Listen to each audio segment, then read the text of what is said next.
Papa Dudut. Ako po si Daniela pero tawagin niyo na lamang po akong Dani. Isa po akong private tutor at tuwing hindi ako nagtatrabaho ay pastime ko na po talagang makinig sa Barangay LS. Sa Facebook kung live at sa YouTube naman para sa mga replay. Tuwing nakikinig ako sa programa ninyo ay para akong nasa ibang dimensyon. Nawawala ang pagod ko lalo na kapag naririnig ko kayo, Papa Dudut. Actually, co-worker ko yung unang nag-introduce sa akin sa programa ninyo. Kasi siya rin dati ang laging nakikinig sa Barangay LS noong teacher pa ako sa isang eskwelahan. Hindi ko rin po pinalampas ang bawat episode ng show ninyo.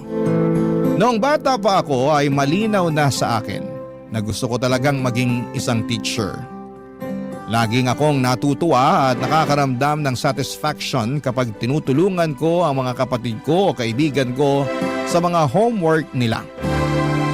Kaya noong nag-college na ako ay kumuha ako ng Bachelor of Science in Education major in English. Naalala ko pa natutol ang mga magulang ko kasi ang sabi nila ay mababa daw ang sahod ng teachers. Lalo na kung nagsisimula pa lamang. Pero pinaglaban ko talaga. At sa uli ay sinuportahan nila ako.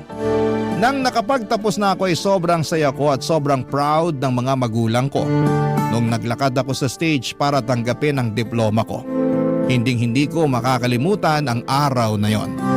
Pagkatapos ko makagraduate, naging private tutor muna ako ng ilang taon. At minahal ko ang pagiging tutor. Pero umabot na ako sa punto ng buhay ko na gusto ko na makapagturo sa isang classroom setting. Kaya naman nag-apply ako sa isang private school na 15 minutes lang ang layo mula sa bahay namin. Alam nating lahat kung gaano kahirap mag-commute sa Metro Manila. Kaya naisipan ko na mga panahon na yon na doon na lamang muna ako sa private school malapit sa amin mag-apply. Grabe ang saya ko noong natanggap ako. Hindi kalakihan ang sahod sa private school kumpara sa public school pero mas nangibabaw pa rin ang excitement ko na makapagturo. Kasi yun talaga ang passion ko. Alam ko na ito ang tamang landas para sa akin. Ang kasiyahan ko sa pagtuturo at ang impact na maiiwan ko sa mga estudyante. Yun ang pinakamahalaga para sa akin. Nung unang araw ko sa private school ay mainit ang pagtanggap sa akin ng principal at pagkatapos ng usapan namin ng principal, dumiretso na ako sa faculty room at doon ko rin nakilala ang kapwa teacher ko na si Mike Papadudut.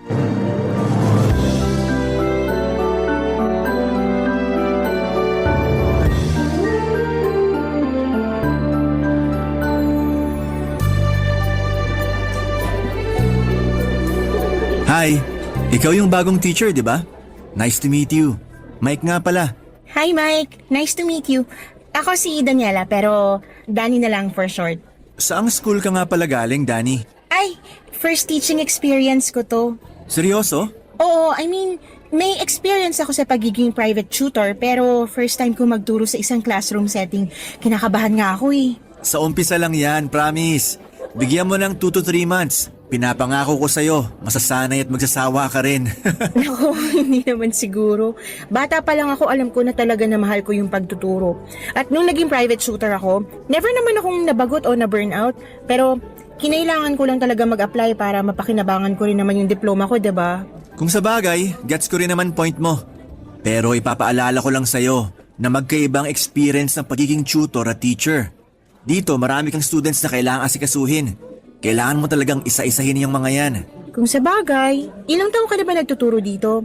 Siguro magti 3 years na. Wow! Hanga naman ako sa'yo. May advice ka ba para sa katulad ko na baguhan? Mahaba ba yung pasensya mo? Oo naman, bakit? Nako, mas kailangan mo pang habaan yan. Ito naman, para mo naman akong tinatakot eh. Hindi naman. Naninigurado lang na handa ka na sa gera. Sira ka talaga. Pero seryoso, ang gaan mo kausap kahit papano nawala na yung kaba ko. Thank you ah. Ano ka ba? Wala yun. May tatanong sana ako, sana wag mong masamain ha. Bakit dito ka nag-apply?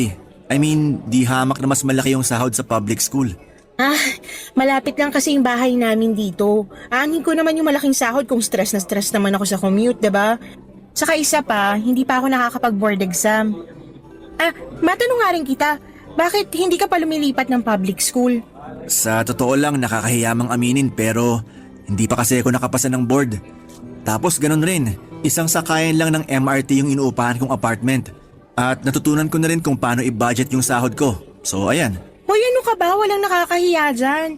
Pero alam mo, hanga pa rin ako sa'yo. Mukhang financially responsible ka. Bihira sa tao yan. Eto naman, konting bola mo pa maniniwala na talaga ako sa'yo. Anyway, kung kailangan mo ng advice about sa pagiging teacher mo dito, huwag kang mahiyang lapitan ako, okay? Oo naman. Thank you Nga pala, saan class ka naka-assign? Doon ako na-assign sa senior high. Ako yung magiging advisor nila for this year. Patay. Ano yun? Medyo sakit sa ulo kasi yung mga senior high students. Palibhasa, graduating na, kaya ayan. Yung iba hindi na nakikinig sa klase. Literal na pasaway. Pero I'm sure na kakayanin mo naman yan. Siguro magbibigay na lang ako ng masayang activity sa mga batang yun para maganda ang first impression ko sa kanila. Ako nang bahala, magagawan ko rin ng paraan yan. Mukhang ready ka na nga. Kaya mo yan, Teacher Danny. First day of school, kaya ko to. Positive lang. Huwag ka nang kabahan. I'm sorry kung medyo tinakot kita. Hindi naman kasi yun yung intensyon ko eh. Gusto ko lang talaga na maging handa ka. Pagpasok mo kasi dito sa faculty room, nararamdaman ko na medyo tensyonado ka. Kaya kita nilapitan. At na-appreciate ko yon. Thank you, Mike. Walang anuman. Nga pala, saan ka magla-lunch mamaya? Dito na lang siguro sa faculty room. Sabi ko na nga be, samahan mo na lang ako mamaya para di ka mag-isa dito. Wala kasing kumakain na teacher dito tuwing lunch. Ay, nakakahiya naman. Ano ka ba? Huwag kang mahiya. Sino pa ba magtutulungan dito kundi tayong mga teacher? Basta antayin na lang kita dito mamaya para sabay na tayong lumabas para kumain. Sige na nga. Anyway, mauna na ako sa'yo Kailangan ko na pumunta sa classroom para makilala ko na yung mga students ko. Thank you, Mike. Kita-kits na lang mamaya. Good luck sa first day mo. Sobrang gaan ang unang araw ko sa pagtuturo, Papa Dudut. Talaga namang nagpapasalamat ako na si Mike ang pinakaunang tao na nakasalamuha ko sa faculty room. Siya yung klase ng tao na pakiramdam mo ay parang barkada mo lamang yung kausap mo. Yung kahit na anong gusto mong sabihin ay hindi ka mahihirapan dahil hindi mo mararamdaman na hinuhusgahan ka. Pero noong araw na yon ay parang may napansin ako kay Mike na hindi na siya ganon kasaya sa trabaho niya. Siguro ay dahil nga sa 3 taon na siya rito. Marahil ay nakakaramdam na siya ng burnout. Pero kahit na ganoon ay hindi siya naging masungit at sobrang professional pa rin siya sa lahat ng nakakausap niya. Doon ko naisip na sobrang importante na pahalagahan natin ang mga teachers. Kasi kahit na may mga pinagdadaanan sila, karamihan sa kanila ay kayang-kaya pa nilang maging masaya at passionate sa ginagawa nila. Tungkol naman sa first day ko sa pagtuturo ay tama yung sinabi ni Mike na medyo pilyo yung senior high students. Medyo magulo sila pero nakuha ko naman ang loob nila. Naging approachable akong teacher at hindi ko naman pinipilit na magmukhang matigas o seryoso agad.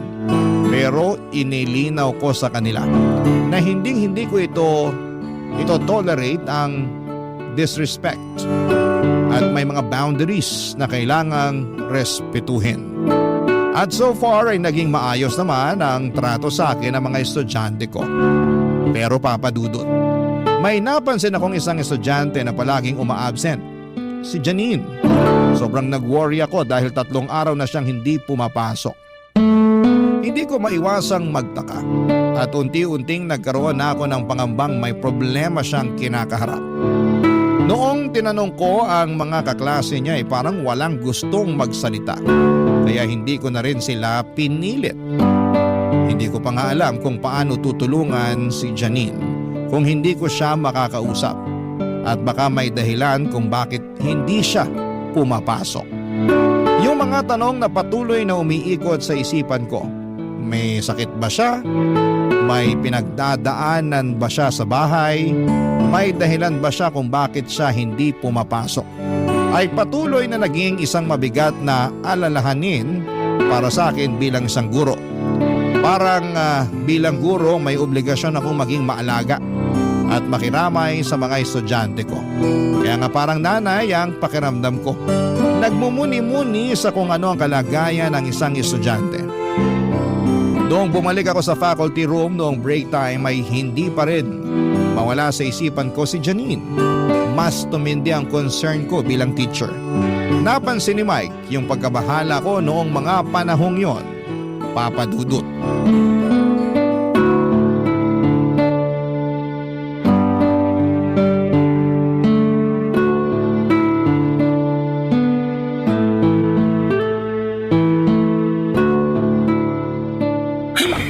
Laban lang.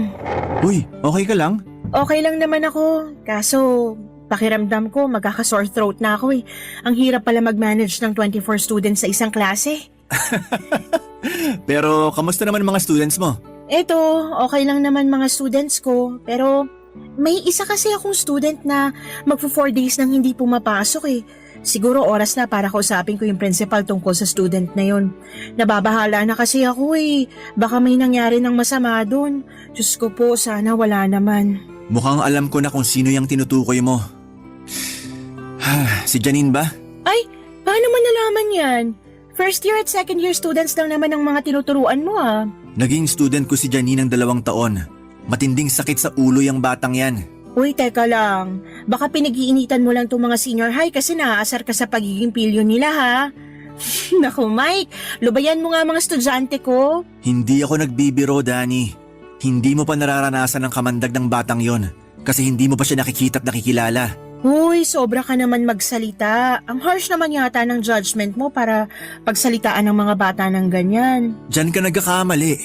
Wala na ginawa ang batang yon kung hindi pahirapan ng lahat ng tao na nasa paligid niya.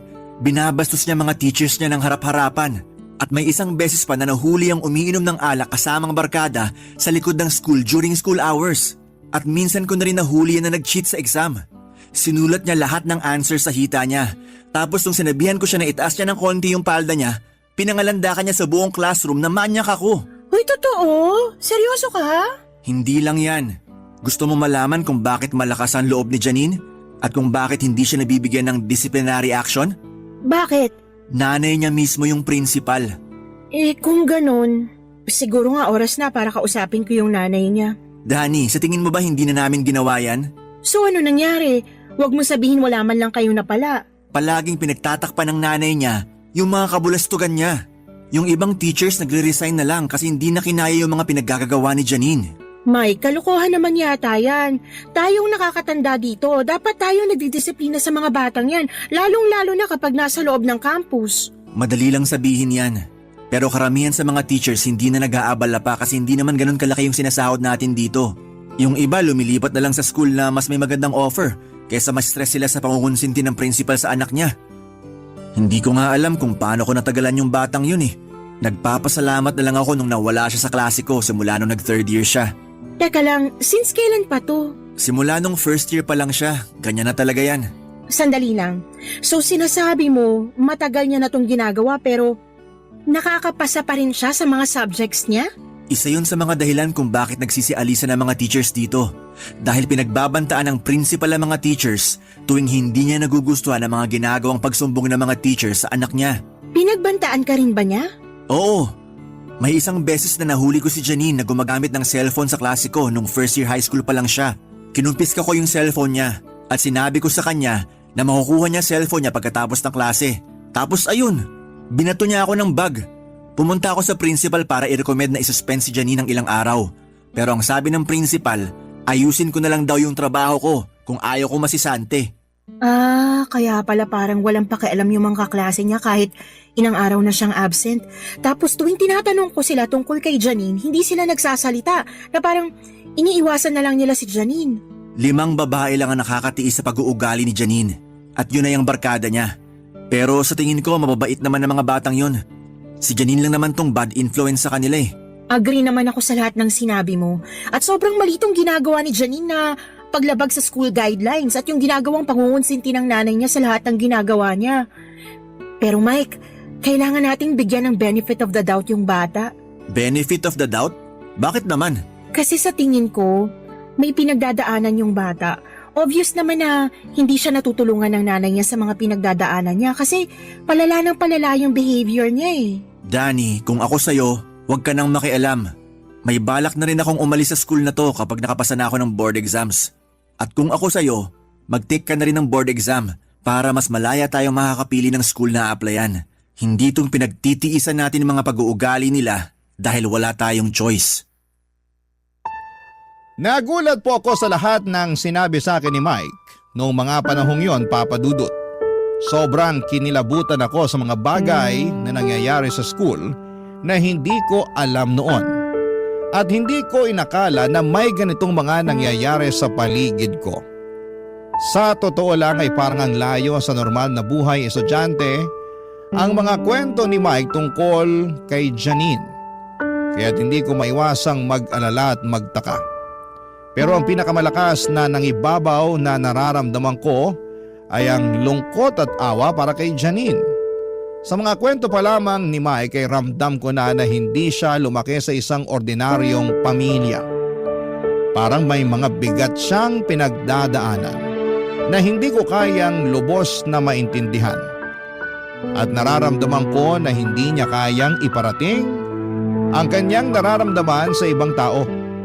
Yung mga hindi magandang ginagawa niya, para bang yon ang tanging paraan niya para maiparating kung gaano siya nasasaktan at kung gaano siya ka-frustrated sa mga nangyayari sa buhay niya. Para bang ang lahat ng ito ay mga signal ng kanyang pasakit na hindi marinig o maintindihan ng iba. Pagkatapos ng isang linggo, Papa Dudut, ay pumasok na rin si Janine sa klase ko. Halata na walang lumalapit o kumakausap sa kanya, maliban na lamang sa 5 kaibigan niya. Nung unang pagkakataon kong makita si Janine ay parang hindi siya interesado sa lecture ko. At nung nagpa-quiz ako ay hindi siya nagpa-participate at inirapan niya lamang ako. Aaminin ko po na sobrang napikon ako sa batang yon. Sa mga taon na naging private tutor ako ay hindi ko pa kailanman nararanasan yung ganong klase ng ugali mula sa mga tinuturuan ko. Pero bilang guro, kinailangan kong magpakatatag. Kailangan kong isantabi ang emosyon ko para magkaroon ako ng mas malalim na pag-unawa kung saan siya nanggagaling at kung bakit ganon siya. Si Mike naman po noong mga panahong yun ay patuloy akong binabalaan at pinapayuhan na umiwas na lamang sa drama ni Janine at sa ina nitong principal. Dahil mauubos lang daw ang pasensya ko kung papatulan ko pa. Pero hindi ko po maatim na basta-basta na lamang akong babastusin ang sarili ko pang estudyante. Kaya naman nag-isip na po ako ng action plan sa susunod na gagawin ko. Barangay Love Stories. Barangay Love Stories. Lumala ng lumala ang ugali ni Janine sa harapan ko, lalo na sa klase ko. Nung una ay parang iniirapan lamang niya ako at medyo pinapakita na hindi siya natutuwa na nagle-lecture ako. Pero habang tumatagal ay mas lumalala. Gumagamit na siya ng cellphone sa klase ko ng harap-harapan. At kahit ako ay nagtuturo, hindi siya nahihiyang ipagpatuloy ang paggamit niya ng phone. Kapag nakatalikod ako ay may sinusulat sa whiteboard at madalas kong napapansin na lumalabas siya ng classroom at hindi na bumabalik pa. Naiisip ko na magsumbong sa principal pero base sa mga ikinuwento ni Mike sa akin, naisip ko na baka wala rin namang mangyayari. Parang sila pa nga yung pinapagalitan. Kaya parang nawala na ako ng gana na magsumbong. Parang wala nang silbi kung kakausapin ko yung konsentidora niyang nanay. Kasi kung ganon lang din naman, wala ring magbabago. Palagi ko siyang sinusubukang kausapin si Janine. Pero hindi niya ako tinitignan at parang nagpapanggap na hindi niya ako nakikita. Nung una, papadudot ay tinitiis ko na lamang at nananahimik na lamang ako. Pero papadudot, dumating ang isang pagkakataon na talagang hindi ko na kayang baliwalain. Isang araw habang nagdidiscuss ako ay napansin ko na parang may mali kay Janine. Kung ano-ano na lamang ang pinagsasasabi niya. Tawa siya ng tawa tapos abala sa kakachika kasama ng mga kabarkada niya. Tapos ay napansin ko na sobrang pula na ng mukha niya at may hawak pa siyang malaking tumbler. Doon ko na talaga naisip na may hindi tama. Kaya huminto ako saglit sa pagdidiscuss. Inagaw ko yung tumbler mula sa kanya at inamoy. At doon ko nga nakumpirma na alak pala ang laman noon. Nang mga panahong yun ay talagang naisip ko na parang tinatapo na lamang ni Janine ang sarili niyang kinabukasan. Hindi ko na kayang manahimik at magpatuloy na lamang na walang ginagawa habang nangyayari lahat ng ito sa harapan ko. Kung hindi ako kikilos, parang magiging bahagi na rin ako ng hindi tamang nangyayari. Kaya tinigil ko muna ang lesson, pinag-self-study ko yung ibang mga estudyante ko at hinila ko si Janine palabas ng classroom para makapag-usap kami ng kami lamang. Kailangan ko siyang kausapin at kailangan ko ring malaman kung ano talaga ang nangyayari sa kanya, Papa Dudu.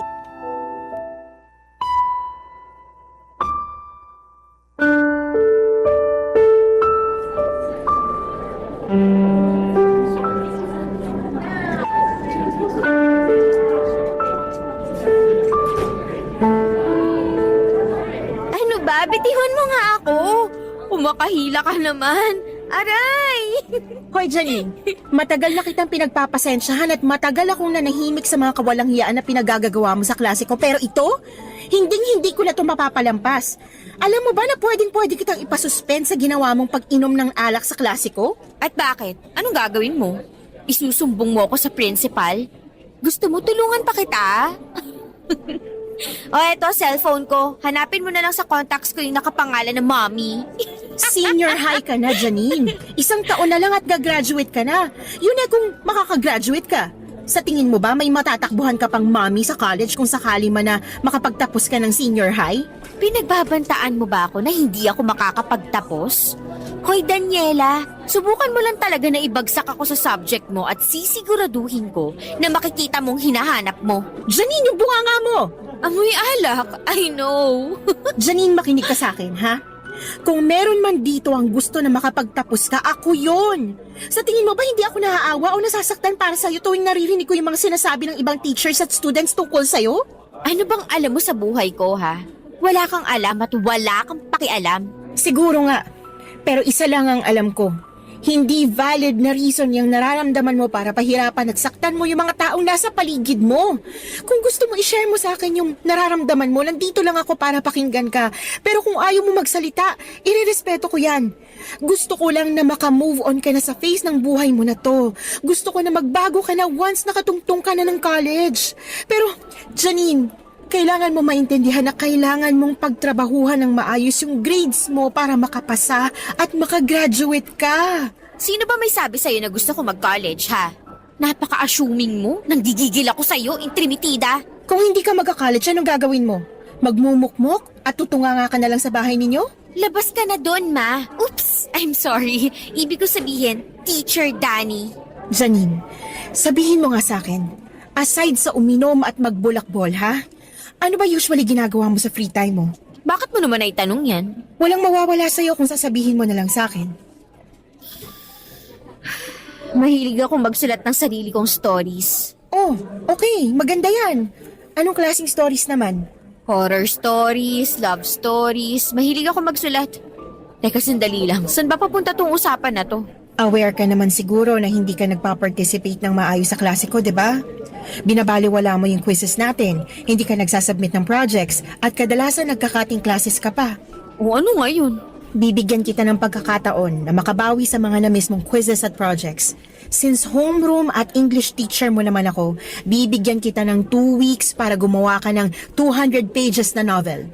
Ikaw bahala kung anong klaseng story ang gusto mong isulat at ako na mismo mag-grade ng project mo. Everything from grammar, punctuation marks, sentence construction, at kahit yung flow ng story mo, i-check ko. Seryoso ka? Bibigyan mo ako ng ganitong klaseng project? Kasasabi ko lang, di ba? Pero bakit? Hindi ko maintindihan. Wala na akong ginawang tama sa klase mo.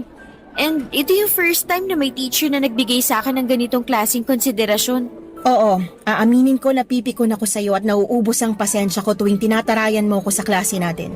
Pero naniniwala ako na walang bata na pinanganak na masama. At siguro ito na rin ang opportunity na ma-express mo yung tunay mong nararamdaman sa pamamagitan ng pagsusulat. O, di ba?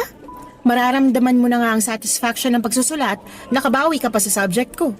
Thank you. And I'm sorry kung naging masama ako sa'yo. Alam mo, sa totoo lang, gusto na kita. Cool ka naman pala eh. Pinapatawad na kita. Basta wag ka nang pasaway sa klase ko, ha? Susubukan ko. Janine, Joke lang. Oo, promise. Good girl na ako simula ngayon.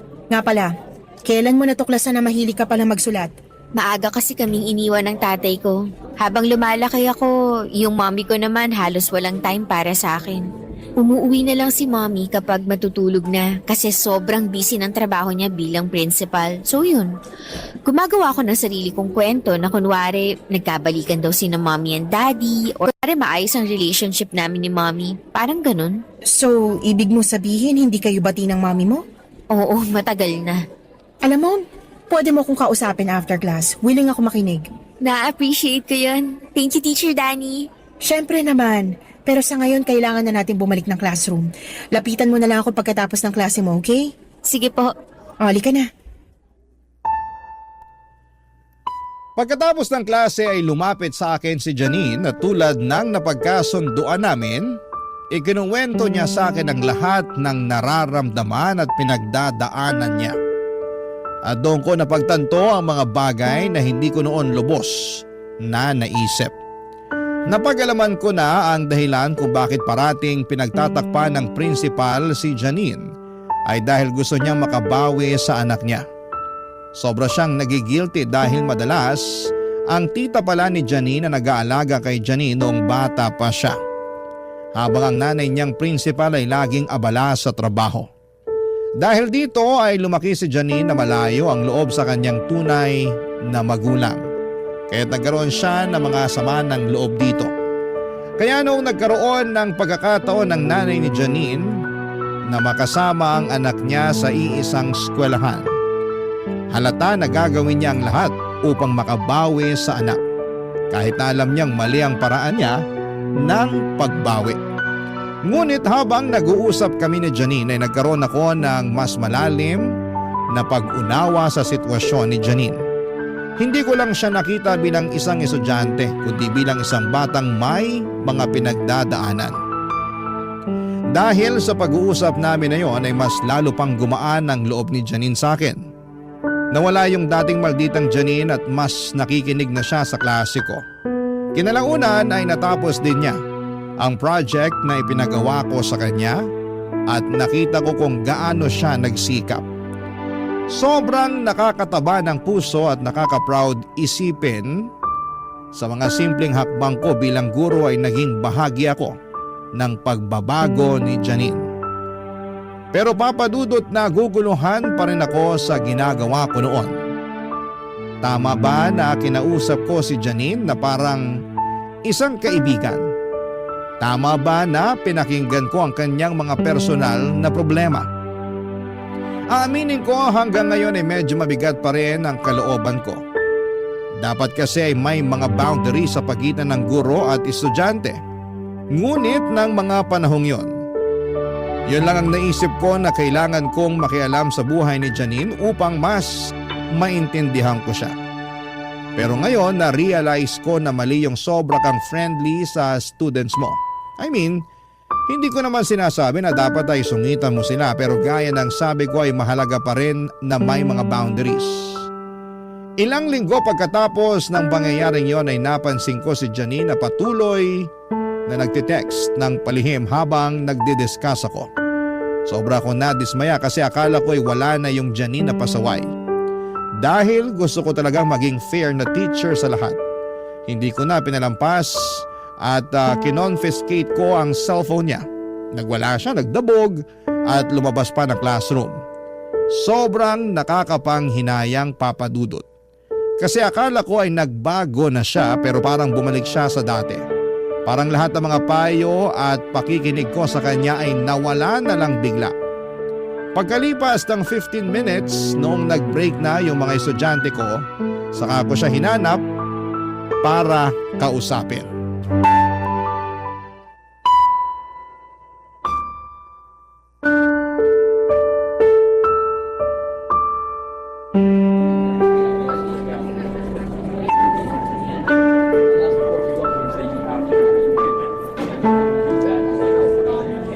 Janine?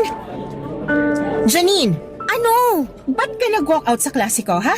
I will not tolerate this kind of behavior anymore. Daldal ka kasi ng daldal. Nakakarindi. Buisit. Janine, yung bibig mo!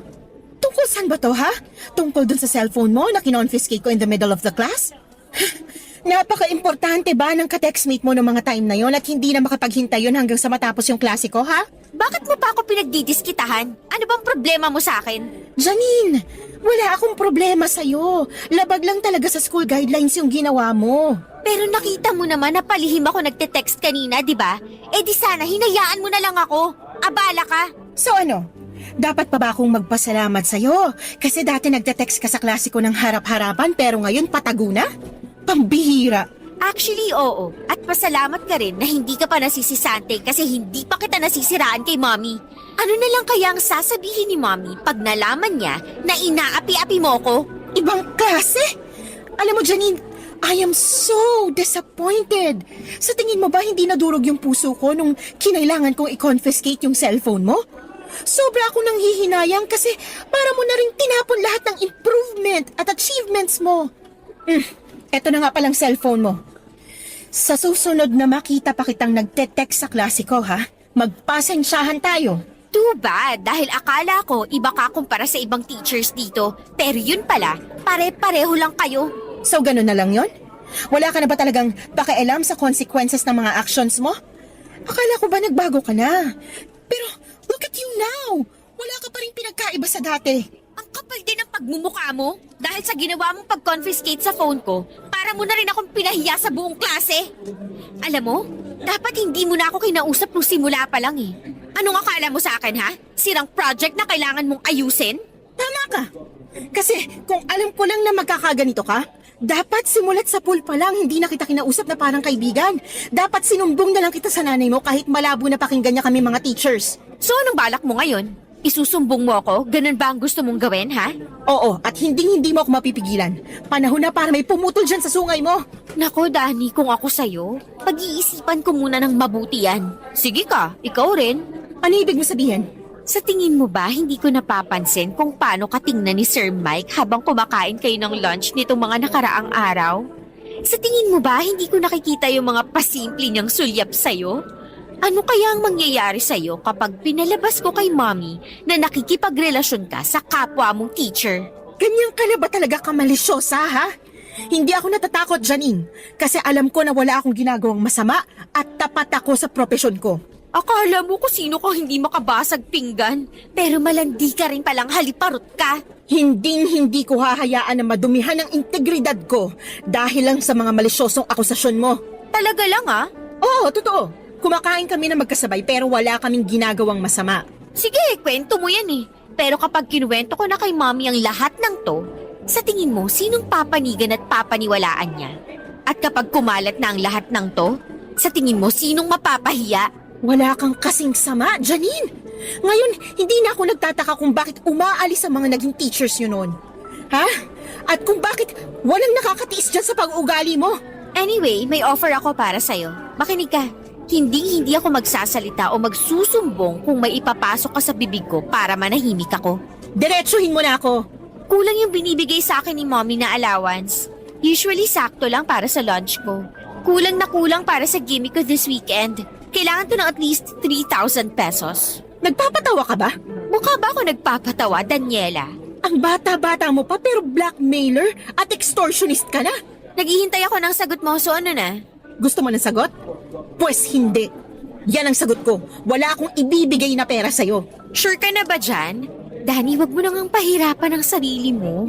Alam mo na mas magiging magaan ang lahat para sa'yo kung susunod ka na lang sa gusto ko. Hindi ko kailanman gagawin ang gusto mo mangyari, Janine. Hindi ko ipagpapalit ang dignidad at propesyon ko dahil lang sa mga pananakot mo. Kung sa ganon, maghanda ka na. Rest in peace na lang sa career mo. Pagkatapos po ng sagutan namin na yon ay nagpunta na muna ako sa clinic ng school kasi sobrang emotional stress na talaga ako sa mga nararamdaman ko. Hindi ko akalain na ang batang akala ko'y may pag-asa na ay siya pa pala ang tutuklaw sa akin. Hindi ko rin po maintindihan kung paano ako pinagbantaan ng isang 18-year-old. Pero totoo pong nangyari yon. Lilinawin ko lang po, Papa Dudut, na wala po kaming ginagawang masama ni Mike. Pero hindi ko akalain na ang simpleng pagsabay naming kumain sa labas ay malalagyan ng mali siya. Aaminin ko po na nag-alala ako ng sobra kasi paminsan-minsan ay parang nagpapakita si Mike ng interes sa akin. Pero hindi ko po binigyan ng pansin yon dahil gusto ko lamang talagang gampanan ang tungkulin ko bilang isang guro. At tuwing kumakain kami ni Mike ay normal lang naman kami na nag-uusap. Tulad ng dalawang magkaibigan na nagsishare ng mga kwento tungkol sa araw nila o kung ano man ang mga nangyayari sa trabaho. Kaya naman sobra po akong nabigla at nalungkot sa mga pagbibintang sa akin ni Janine.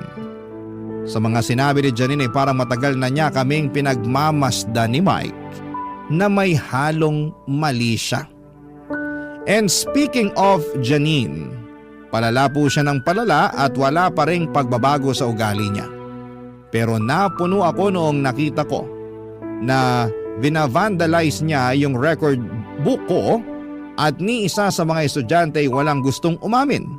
Pero deep inside, alam ko po si Janine ang gumawa noon kasi yung vandal na nasa record book ko ay kapareho ng sulat kamay niya. Dahil doon ay naglakas loob na po ako na magpunta sa principal para sabihin lahat-lahat ng mga nangyari sa amin ni Janine simulat sa pool. Pero gaya nga po ng inaasahan ko ay hindi po ako pinaniwalaan. Binaligtad ako ni Janine at sinabi niya sa nanay niyang principal na nakikipag-relasyon daw ako kay Mike sa loob ng eskwelahan. Sinabi din po sa akin ng principal noon na hindi na raw niya dadalhin sa school board yung issue kung titigilan ko si Janine. At ito po yung nagbigay sa akin ng ideya na baka panahon na nga para yung school board na mismo ang kausapin ko. Baka sakaling mas may mapala pa ako. Kinausap ko po si Mike at sinabi ko sa kanya lahat ng nangyari sa amin ng principal at kay Janine dahil gusto ko na kasama si Mike once na nagsumbong na ako sa school board tungkol sa corruption ng school na yon, Papa Dudut. Pero hindi ko po inakala na may mas malala pa palang revelasyon akong matutuklasan noong pinuntahan ko si Mike para kausapin. Barangay Love Stories. Barangay Love Stories. Nagkita kami ni Mike sa isang coffee shop at doon ko ikinuwento sa kanyang lahat ng mga nangyari. Yung alita namin ni Janine pati na rin ang mga detalye ng mga pangyayari noong nagsumbong ako sa principal. Sabi ko sa kanya nararamdaman kong parang wala na akong ibang makakapitan o masasandalan sa eskwelahan. Kaya't naisip ko na magtulungan kami para maayos ang sitwasyon. Hindi ako nahirapan na kumbinsihin si Mike na suportahan ako at samahan sa pagsusumbong sa school board dahil alam ko na pareho kaming apektado sa lahat ng mga ito. Pareho rin kami ni Mike na nagbabalak na mag-resign ng mga panahong yon. Pareho kami ng nararamdaman mga teachers na napapagod na sa mga hindi makatarungang pangyayari at parang wala na kaming makitang ibang solusyon kundi ang mag-apply na lamang sa public school. Siguro'y napagod na rin kami sa kawalan ng hustisya sa school na yon. Wala na kaming ganang magpatuloy pa sa ganitong sitwasyon. Kaya't pareho kami na nag-decide na kailangan na naming maghanap ng bagong direksyon sa aming karera. Napansin ko rin na sa lahat ng mga kwento ko ay hindi lang nakikinig si Mike, kundi talagang nagmamasid siya. Iniintindi niya ang bawat detalye. Doon ko naramdaman na hindi lang siya isang kaibigan o kasamahan sa trabaho, kundi isang tao na may malasakit sa mga nangyayari sa buhay ko. Isa sa mga hindi ko makakalimutan ay yung reaksyon ni Mike nang sinabi ko sa kanya yung nagbabanta sa akin si Janine at yung plano niyang palabasin na may relasyon kami ni Mike.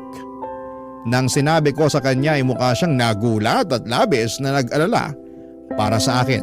Tapos sabay sinabi ni Mike sa akin na may natatanggap din siyang mga kakaibang mensahe sa Facebook. Mga mensahe tulad ng magsama kayo ng kabit mo at lubayan mo yan kung ayaw mong may masamang mangyari sa iyo. Kinilabutan ako, Papa Dudut, kasi parang may koneksyon yung mga messages na yon sa akin. Yung tono ng mga mensahe kay Mike ay parang tugma sa tono ni Janine noong sinabi niyang may relasyon daw kami ni Mike. Hindi naman kami taga-NBI kaya hindi namin alam kung sino talaga ang nagpapadala ng mga mensaheng yon at kitang-kita namang poster account yung ginagamit. Pero nang magpatuloy ang usapan namin ni Mike ay nagsimula na kaming mag-backtrack at mag-brainstorming, Papa Dudut.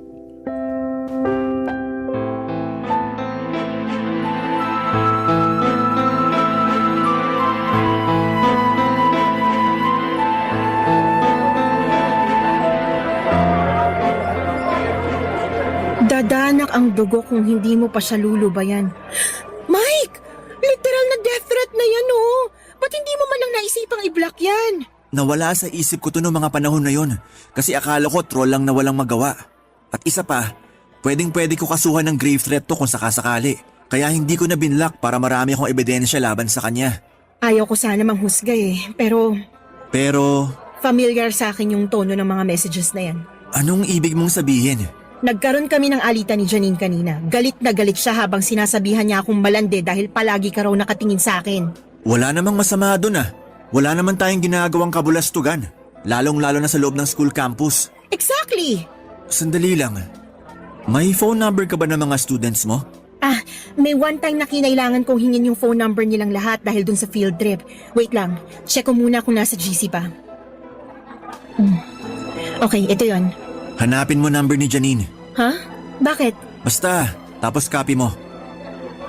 Okay, ito na. Tapos? I-paste mo sa search bar ng Facebook.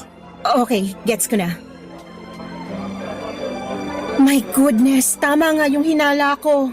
Connected yung number ni Janine sa account na nagpapadala ng threat sa akin. Mike, may contact details ka ba ng school board? Kailangan na natin makipag-meeting sa kanila as soon as possible. Hoy Mike, nakikinig ka ba? Kaya pala. Ano ibig mo sabihin? Kaya pala parang palagi nagpapakyut sa akin si Janine. May obsession issues na talaga yung babaeng yan. Oh no. Bakit? Kaya pala ganun na lang yung galit niya sa akin nung kinonfiscate ko yung phone niya. Natatandaan mo pa ba kung kailan mo kinuha yung phone niya? Hindi ko na matandaan yung exact time pero sigurado ako bandang 4 p.m. yun. Tingnan ko. Sent 4:13 p.m. Ikaw yung chinachat niya nung time na kinonfiscate ko yung phone niya. Long-term obsession, hatred, grudges. Mike, I think professional help ang kailangan ni Janine. Pero kailangan pa rin natin siya panagutin sa lahat ng ginawa niya. Ang dami nag-suffer dahil sa kanya at ng nanay niya. I agree. Hindi sapat na rason yung mental illness para gawin mong impyerno ang buhay ng isang tao. So ano na gagawin natin ngayon? Gaya ng napag-usapan natin, sabay nating haharapin ng school board. Gustong-gusto ko na talaga mawala yung mag-inang yan sa school na yun bago ako mag-resign eh. Danny, alam kong hindi na normal ang pag-iisip ni Janine pero may sinabi pa rin siyang tama. Ha? Ano naman yun? Na may feelings ako para sa'yo. Huwag ka nga nagbibiro ng ganyan. Seryoso ako. Ang totoo niyan, all this time pinipilit ko lang talaga na itago tong nararamdaman ko para sa'yo kasi nagsisimula ka pa lang nun sa career mo bilang isang teacher at ayokong hadlangan yon. Actually, nung first day mo as a teacher, nagbabalak na nga akong mag-resign nun pero napagdesisyonan ko na gusto pa pala kitang makilala kaya pinili kong magstay. Hindi ko na alam kung kikiligin o kikilabutan ako sa confession mo na yan. Tugma kasi sa mga akusasyon ni Janine laban sa atin eh. Si Janine naman ang may problema hindi tayo. Wala akong ibang ginawa sa'yo sa school na yun kung hindi ang tabihan ka tuwing lunch at tingnan ka from time to time. At walang masama doon. Bahala na si Bat. Ano yun? Sige na nga. Magsisinungaling ako kung sasabihin kong hindi kita type at hindi magaan ang loob ko sa tuwing nakakasama at nakikita kita. So, paano kung ligawan kita? Papayag ka ba? Okay lang ba sa'yo? Oo na, pumapayag na ako. Yes! Hoy, pero yung mission natin, wag mong kalimutan ha. Yung number ng board, dali. Oo naman. Ako bahala sa'yo, mahal. Ano sinabi mo? Ay, sabi ko mahal ang kape dito. Pero huwag ka mag-alala. Kasi ako na bahala sa'yo. Sagot ko na. Hay nako Papa Dudut, magsisinungaling po ako kung sinabi kong wala akong nararamdaman para kay Mike. Pero pareho naming alam ni Mike na wala kaming ginawang masama. Kung may pinagsisisihan man ako, siguro yon ay yung mga pagkakataong nawalan ako ng focus sa mga boundaries ko bilang guro. At ginawa ko yon para lamang ma-accommodate ang nararamdaman ni Janine. Na-realize ko na napakahalaga na tinitingala ka ng mga estudyante mo, na may respeto at honor sila para sa iyo, hindi lang bilang isang guro kundi bilang isang profesional. Yung moment na yon na hindi ko pinanatili ang boundaries ko ay napansin ko na naging sanhi siya ng mga hindi inaasahang epekto, kaya natutunan ko na talaga kung gaano kahalaga ang maging consistent at matibay sa prinsipyo bilang isang guro. Anyway, natuloy din ang meeting namin kasama ang school board at sa wakas ay natuldukan na rin lahat ng injustices na nangyayari sa eskwelahan na yon. Napatunayan namin ni Mike na matagal nang naghahasik ng lagim ang mag-ina sa eskwelahan at nakumbinsi namin ang board sa katotohanan ng aming mga testimonya. Talaga namang nagpapasalamat kami sa lahat ng mga naging partisipante sa board. Kasi sa kabila ng mga kalituhan at problema, napagtagumpayan din namin na ipaglaban ang tama at makuha ang hustisya. Masaya kami ni Mike na naayos na rin ang mga bagay at sa wakas ay natuldukan na ang mga maling nangyari. Pagkatapos ng hearing namin sa school board ay narinig namin ni Mike na nagtatalo si Janine at ang nanay niya sa likod ng campus. Ang narinig namin ay sinisisi ng nanay ni Janine ang sarili niya dahil sa mga pinairal niyang pangungonsinti sa anak niya. Tapos si Janine hindi pinalampas at sinabihan niyang wala daw kwenta lahat ng ginawa ng nanay niya. Papadudot, pareho kaming nagulat at nalungkot ni Mike kasi kahit sila na lang dalawa ay hindi pa rin nila maayos ang relasyon nila. Sa totoo lang ay pwede namin kasuhan si Janine ng grave threat kasi 18 years old na siya at pasok na sa kasong yon mula sa mga mensahe na sinend niya kay Mike noon. Pero dahil tapos na ang appeal namin sa school board, nag-decide na lamang kami ni Mike na mag-move on na. Parang naisip na lang namin na siguro ay mas mabuti na hindi na kami magdagdag ng kahit na anong legal na kaso o komplikasyon na makadadagdag pa sa stress at sama ng loob. Gusto na lang namin na magpatuloy ng maayos na buhay, malayo sa lahat ng mga nangyari at mag-focus sa mga mas magagandang bagay na posibleng naghihintay para sa amin. Pareho kami ni Mike na nag-submit ng immediate resignation, Papa Dudut. At 4 days later ay bumalik ako sa school para kunin yung mga naiwan ko pang gamit sa faculty room. At pagkalabas ko ng faculty room ay sa hindi inaasahan na pagkakataon ay nag-cruise ang landas namin ni Janine, Papa Dudut.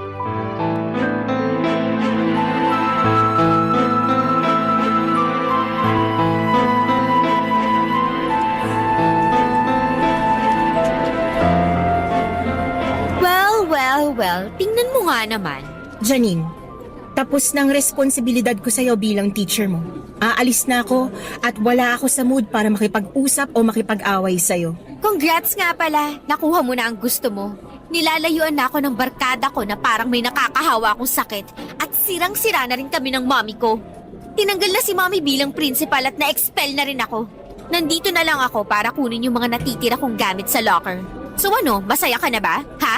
Magsalita ka? Janine, alam mo mismo sa sarili mo na umpisa pa lang, hindi ito ang ginusto kong mangyari sa'yo.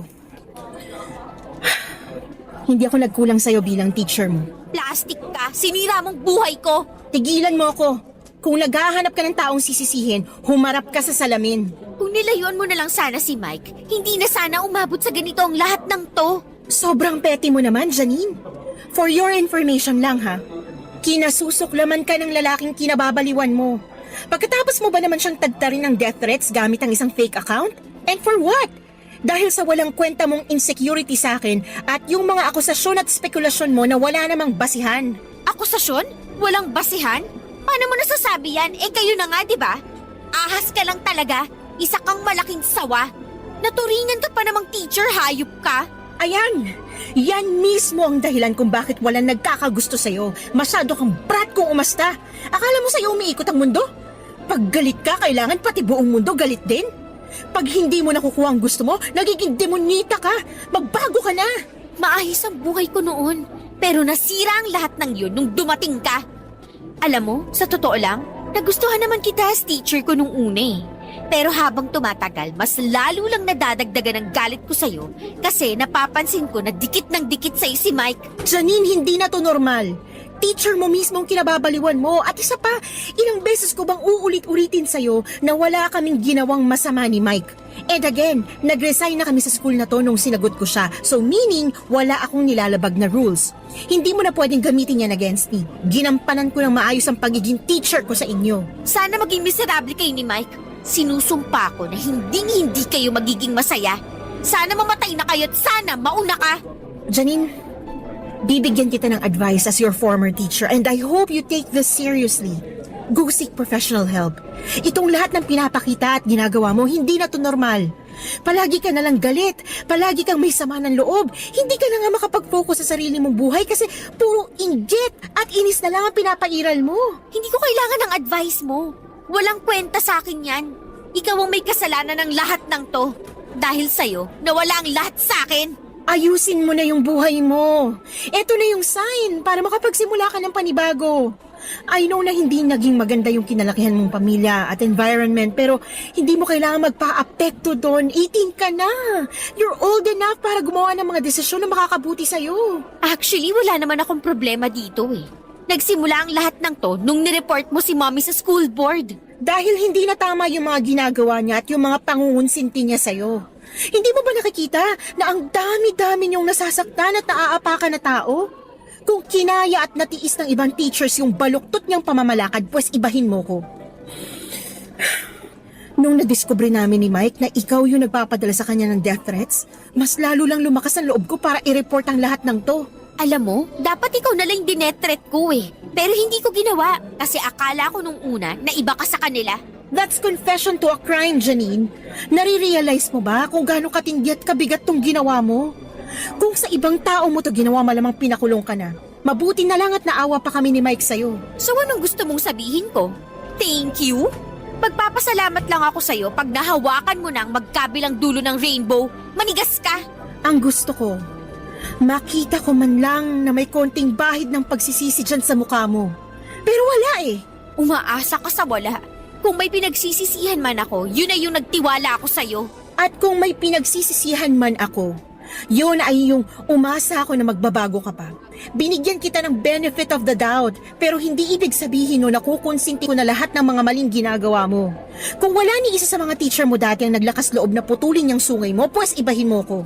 At least, sa ginawa kong pagsumbong sa board, parang naputol ko na rin yung kalahati ng sungay mo. Sabi ko na nga ba eh. I bet tuwang-tuwa ka nung in-announce ng board na masisibak na kami ni Mommy dito sa school. Ang lungkot-lungkot mo naman. Alam mo kung ano yung totoong nakakalungkot? Yung tinutulak mong palayo, yung nag-iisang tao na handa at willing ka sanang tulungan. Goodbye, Janine. Sana magbago ka na.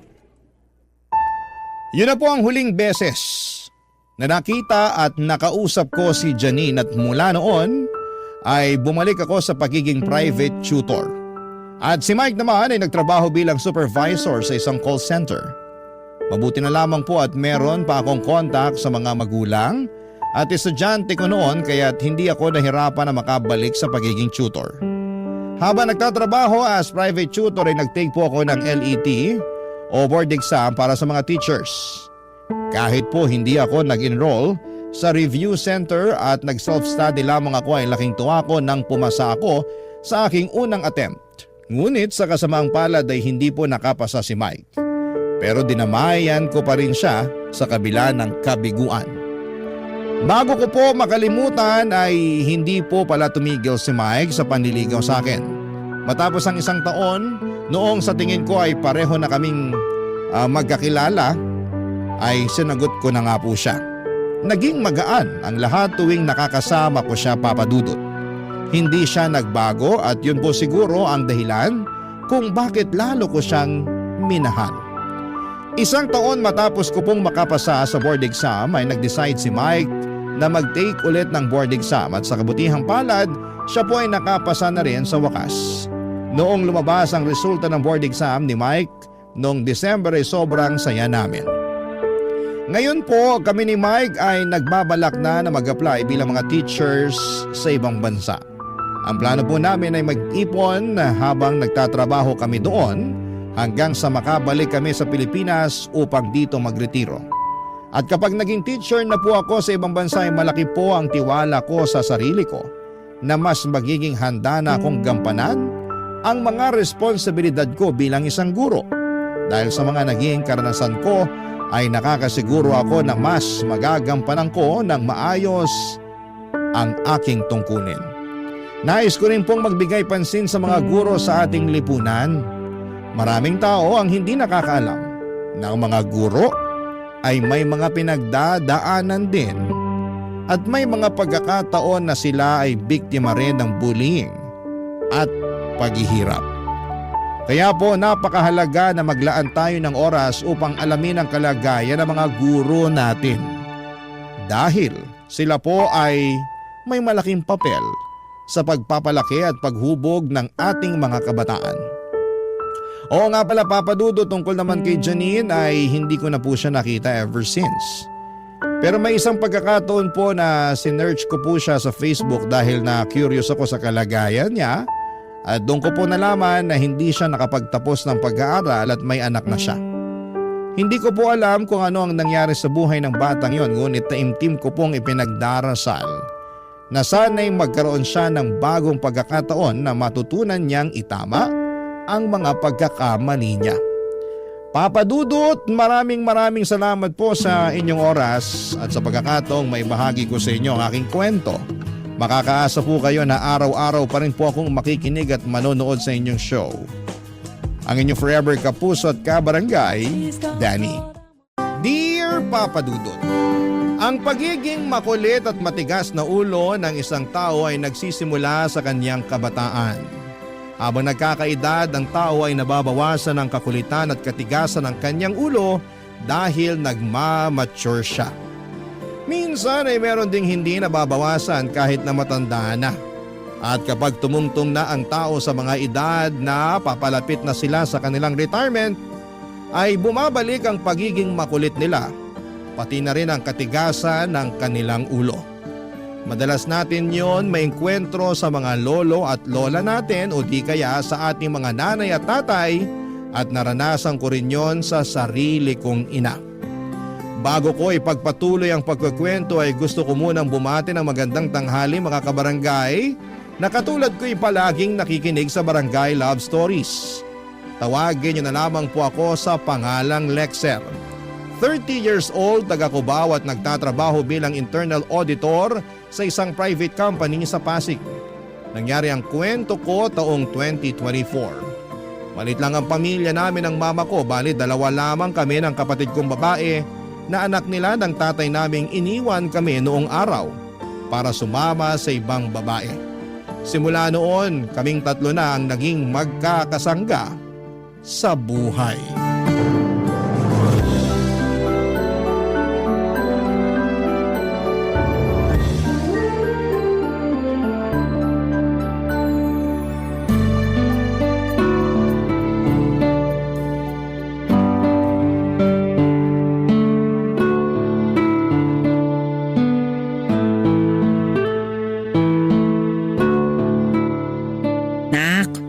Bagay ba sa akin tong kulay ng damit na to? Dark green? Oo, ngayon pa lang ako magsusuot ng ganitong kulay eh. Tingin ko bagay naman po sa inyo. Tingin mo lang? Hindi ka sigurado? Sigurado po. Sigurado po na bagay. Ito kayang maroon. Ayos ba sa akin to? Okay din naman po. Sigurado ka ha? Kasi mamimili na lang ako sa dalawang kulay ng damit na to. Kayo pong bahala. Eh syempre, gusto ko naman maging kaaya-aya sa paningin ng kadate ko, no? Ano pong sabi nyo? Sabi ko, gusto kong maging kaaya-aya sa paningin ng kadate ko. Teka lang, tama ba yung narinig ko? May kadate kayo? Oo! Ay, sorry. Hindi ko pala nasabi sa inyo ng kapatid mo yung tungkol sa bagay na yun. Malamang po hindi nyo nasabi kaya nga po ako nagulat eh. Kaya pala di kayo magkanda o gaga sa pagtatanong kung anong kulay ng damit ang bagay sa inyo. Siyempre! Ikaw nga, tinatanong mo rin ako kung bagay ba sa yung ganitong klase ng damit. Lalo na kung may mahalaga kang okasyon na pupuntahan. Kaya ako rin. Gusto ko rin maging presentable sa makakadate ko. Sino naman po yung kadate nyo? Hindi ko pa kilala eh. Ano? May ikipag-date kayo sa hindi nyo pa kilala? Oo, blind date yata ang tawag dun. Basta, hindi ko siya kilala. Pero kilala naman siya ng mga tita mo. Sa katunayan, sila nagsabi sa akin na makipag-blind date para makakilala ng lalaki na posible kong maging boyfriend. Teka, parang ang bilis naman po yata. Anong mabilis dun? Ng mga pangyayari. Yung pakikipag-blind date nyo, pati yung paghahanap nyo ng magiging boyfriend. Parang ngayon ko lang lahat nalaman yan ah. O itong anak ko naman, oo. Sino ba sa atin ang mas matanda? Ako ba o ikaw? 29 years old pa lang po ako, kayo 53 na. O ako pa lang mas matanda. Pero bakit parang ikaw ang nag-uulyanin dyan? Anong nag-uulyanin sinasabi nyo? Ano ibig nyo sabihin? Sinabi ko na kaya sa'yo no na gusto ko ulit magka-boyfriend. Siyempre! Tagal ko na rin na bakante simula nung iwan tayo ng dumuho mong tatay matapos niyang sumama sa ibang babae. Sa lagay, siya lang ang may karapatang sumaya sa piling ng iba. Hindi ko na maalala na sinabi nyo sa akin yan noon. Baka masyado akong occupied nung sinabi nyo yan. Pwede. Para kang ang lutang kausap nun eh. Grabe naman po sa lutang. Totoo naman. Ay, sige na nga po pero mag-iingat kayo ah. Saan? Doon sa blind date? Opo. Oo naman. Saka huwag ka mag-alala kasi kasama ko naman ang tita mo doon. Doon sila pupwesto sa malayo. Sina tita talaga may pakana ng mga to eh no? Huwag mo na silang anuhin. Gusto lang naman nila akong hanapan ng makakasama sa buhay. Nagsimula kasi yun nung nakita-kita kami sa labas. Tapos tinanong nila ako kung gusto ko pa raw magpaligaw o mag-boyfriend. Lalo ngayon natapos ko naman daw kayong pag-aralin ng kapatid mo. Napaisip ako tapos sabi ko gusto ko naman. Kaso dahil taong bahay lang ako, wala naman akong nakikilalang mga lalaki. Ayoko namang makipag-usap sa Facebook kasi maraming scammer. Baka perahan lang ako, no? Tama naman po yun. Maganda na yung nag-iingat kayo. Kaya nga hinayaan ko na lang yung mga tita mo nung sinabi nila na sila na ang bahala. Basta wag lang kayo magpapabuntis ah. Hindi mangyayari yun. Kasi wala na akong matres.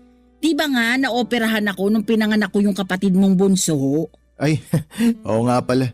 O ikaw talaga. O basta, ako excited lang. Pakiramdam ko bumalik ako sa panahong dalaga pa ako. Kahit naman 53 years old na ako, may asim pa ako, no? Mga padudot, gaya ng sinabi ko ay iniwan na kami ng tatay namin noong araw matapos niyang mambabae. Ni anino niya ay hindi na nagparamdam sa amin kaya naman hindi ko ikakaila na mayroon akong hinanakit sa kanya. At sigurado akong masusumbatan ko siya ng husto kapag nagpakita pa siya sa amin. Sa batang gulang ko noong 15 anyos ako ay ako na yata ang tumatayong tatay sa pamilya namin. At nung tumungtong na ako sa kolehiyo ay pinangako ko sa sarili ko na itataguyod ko ang mama ko at kapatid ko pagdating ng araw na makapagtrabaho na ako. Kaya ngayon ang ginawa ko simula noong nakagraduate ako.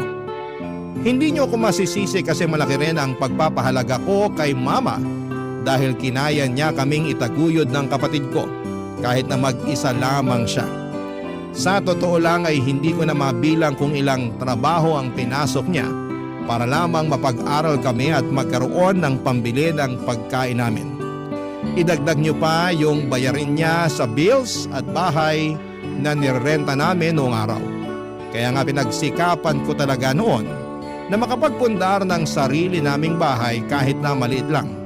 Ang mahalaga ay hindi na namin iisipin kung saan kukuha ng pambayad sa renta buwan-buwan. Fast forward, naging open sa akin ang mama ko na gusto ulit niyang pumasok sa pakikipagrelasyon. Noong una ay hindi ko yun naintindihan kaagad dahil bakit kung kailan na siya nagkaedad ay saka naman siya naghanap ng panibagong pag-ibig. Pero hinayaan ko na lamang siya sa gusto niyang mangyari kasi may ugali ang mama ko na kapag gusto niya ang isang bagay ay ginagawa niya talaga. Hanggang sa isang gabi ay mayroong nangyari na hindi ko inaasahan, Papa Dudut.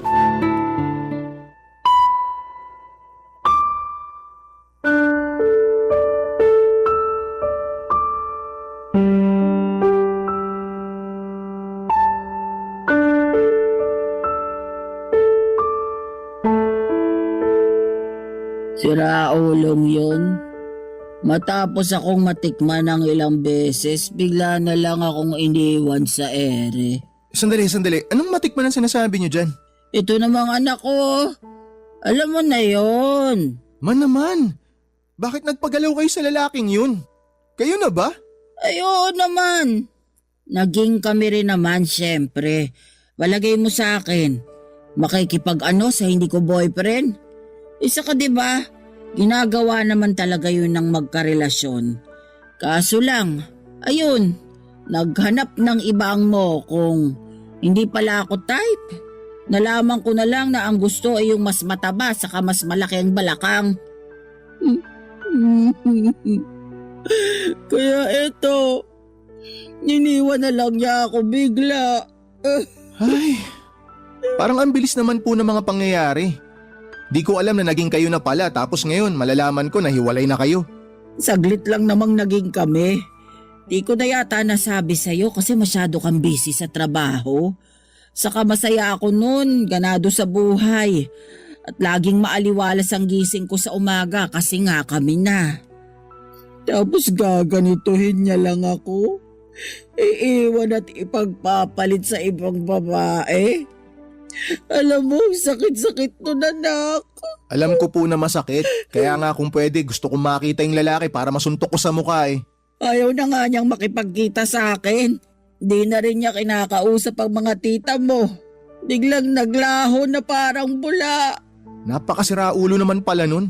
Di niyo ba siya kinilala ng mabuti nung nag-date kayo? Siyempre, kinilala kong mabuti. Pero masyado rin namang mabilis na naging kami. Katwiran ko. Patatagalin pa ba namin? Hindi naman na kami teenager. Kahit na. Siguro kung pinatagal nyo pa ng konti bago nyo sinagot yung lalaking yun, di mas nakilala nyo sana siya ng husto. Hindi ko na nga naisip yun. Kasi gusto ko na rin naman siya. Ay, naman eh. Kita nyo nangyayari sa inyo ngayon. Iniwan niya kayo at pinagpalit sa iba. Huwag mo na ngang ulit-ulitin. Kita mong broken hearted na nga itong mama mo. O ano po bang pwede kong gawin? Wala. Saka alam ko naman sa sarili ko na hindi ko na mababago yung nangyari. Kasalanan ko rin naman eh. Siguro nga tama ka. Kung mas kinilala ko pa siya ng husto, malalaman ko kung anong intensyon niya sa akin. Sabi nyo nga hindi nyo na mababago yung nangyari. Tsaka sa tingin ko kasalanan naman talaga niya kasi mapaghanap siya. Di pa pala siya sigurado sa gusto niya sa isang babae tapos pumayag-payag siya na makipag-blind date sa inyo noon. Ang masahol pa, nagpakita siya ng interes sa inyo at niligawan kayo. Yung pala, may gusto lang siyang makuha. Tapos nung nakuha niya na, iniwan niya na kayo. May picture ba kayo ng lalaking yun? Ha? Meron, bakit? Patingin nga ako. Bakit? Tatandaan ko lang yung muka para kapag nakasalubong ko siya sa labas, papangahan ko talaga para magtanda. Ano ka ba naman? Mapapaaway ka pa sa gagawin mong yan eh. Wala akong pakialam, basta makaganti lang ako. Maiganti ko lang kayo. Hindi mo na kailangang gawin yan. Di naman kita pinalaking basagulero, anak. Saka sigurado ko na makakapag-move on din ako sa lalaking yon. Sigurado po ba kayo? Mukhang sariwa pa nga sa inyo yung nangyari. Tingnan nyo, nagpakalasing kayo ng ganyan. Tapos kanina, umatungal pa kayo ng iyak. Grabe ka naman sa umatungal. Totoo naman eh. Oo na. sa anong magagawa ko? Ang sakit-sakit kaya. Pag naranasan mong iwanan at ipagpalit sa iba, yun yung sandali na maiintindihan mo yung sakit na nararamdaman ko. Pero sana wag mong maranasan, anak. Ayoko namang iwanan at saktan ka na magiging kapareha mo balang araw. Huwag niyo na po munang isipin yun. Matagal pa naman bago ako magka-girlfriend eh. Bakit naman? Ayaw mo pa ba? Wala pa po sa isip ko. Ayoko pa. Pero 29 years old ka na. Yung mga kaedad mo may 1 o 2 mga anak na. Sila po yun, hindi ako. Tsaka bakit naman sa akin napunta yung usapan? Di ba kayo yung broken hearted dito? Pinaalala mo na naman. Nakalimutan ko na nga eh. Ay, sorry po.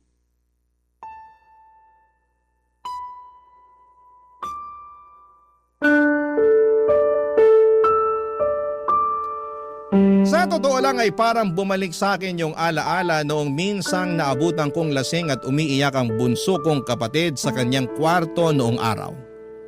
Kahit kasi anong gawin niyang pigil sa pag-iyak niya ay naririnig ko pa rin lalo at magkatabi lang naman ang mga kwarto namin. Dahil sa pag-worry ay kaagad ko na nga siyang kinatok at nalaman ko na nga ang dahilan kung bakit siya nagmumukmok. Katulad ni mama ay broken-hearted din ang kapatid kong babae noon sa katrabaho niya na pinaasa lamang siya. Sa tingin ko kahit na magkalayo ang edad ni mama at ng bunso kong kapatid ay iisa lang ang nararamdaman ko noong makita ko silang umiiyak. At yon ay walang iba kundi ang kalungkutan, galit at pagkainis sa mga lalaking nanakit sa 2 babaeng pinoprotektahan ko ng husto na huwag masaktan. Pero alam ko naman sa sarili ko na kasama talaga sa pagmamahal ang masaktan ka. Kaya nga inalo ko na lamang si mama ng gabing yon at pinaramdam sa kanya na hindi siya nag-iisa, Papa Dudut. Barangay Love Stories. Barangay Love Stories.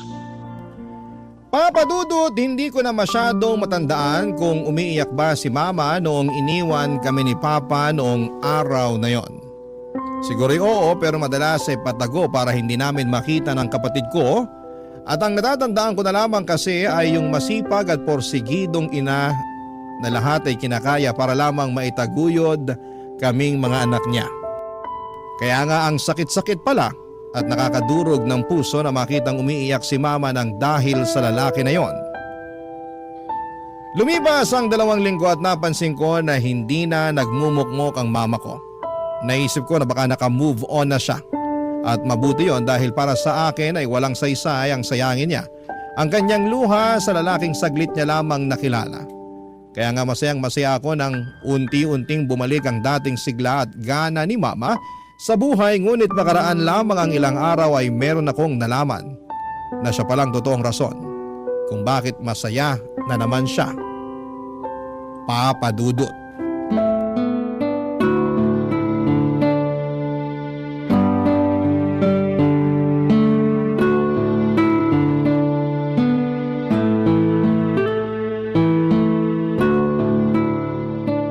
Aalis pala ako bukas, tapos baka gabihin ako ng uwi. Mag-iiwan na lang ako ng lutong pagkain para sa inyo ng kapatid mo. Ilalagay ko sa ref. Bale, initin nyo na lang sa microwave, no? Sige po ma, pero saan po ba kayo pupunta bukas? Ang totoo, makikipag-date ako. Na naman? Oo, pero iba na to. Hindi na to yung mokong na lalaking nang iwan sa akin noon. Hindi na po talaga kayo nadala no? Kasi sobrang tanga nyo naman kung makikipagbalikan pa kayo sa kanya matapos nung ginawa niya sa inyo. Sakit naman nung sobrang tanga. Sorry po, pero sinasabi ko lang naman yung totoo. Alam ko naman yun, kaya kumalma ka lang. Sino naman po yung bagong lalaki na i-date nyo? Basta, makikilala nyo rin siya ng kapatid mo pag naging kami na. Ma, magtanda ka na ha. Baka mamaya kung sino-sino lang yung i-date nyo tapos di naman pala seryoso sa inyo. Ilang linggo ko na rin naman to kausap, kaya alam ko na seryoso siya sa akin. Alam ba niya na may mga anak na kayo? Oo naman. Yun agad ang unang-unang sinabi ko. Siya ba may mga anak na? O dating kinakasama? Ha? Bakit bigla ka yatang nagka-interes sa kanya? Dati naman doon sa una ko, hindi mo masyadong inaalam yung detalye. Kaya nga ang naisip ko, alamin na ngayon para makasiguro ako na malinis ang intensyon niya sa inyo. Ayoko na maulit yung nangyari sa inyo dati. Saka na kasi hindi pa naman nagiging kami. Ayoko namang magbigay ng maraming detalye. Tapos di pala kami magiging okay, di ba? Man naman eh, ayan na naman kayo. Alam ko namang ginagawa ko, anak. Matanda na ako, no? Alam ko naman po yun, pero nag-aalala lang ako sa inyo, sa kapakanan nyo. Naiintindihan ko. Pero natuto na ako dun sa karanasan ko sa ex ko. Hindi na ako basta-basta masasaktan ng kung sino-sinong lalaki dyan. Ma, kahit na mabuti kang tao, sa dami ng manluloko sa mundo, marami pa rin susubok na lokohin kayo. Tsaka hindi lang po yun sa pakikipagrelasyon. Normal na sa buhay yun.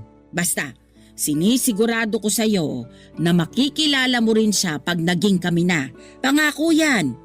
Ay, wala naman ako magagawa eh. Mag-iingat na lang kayo. Oo naman.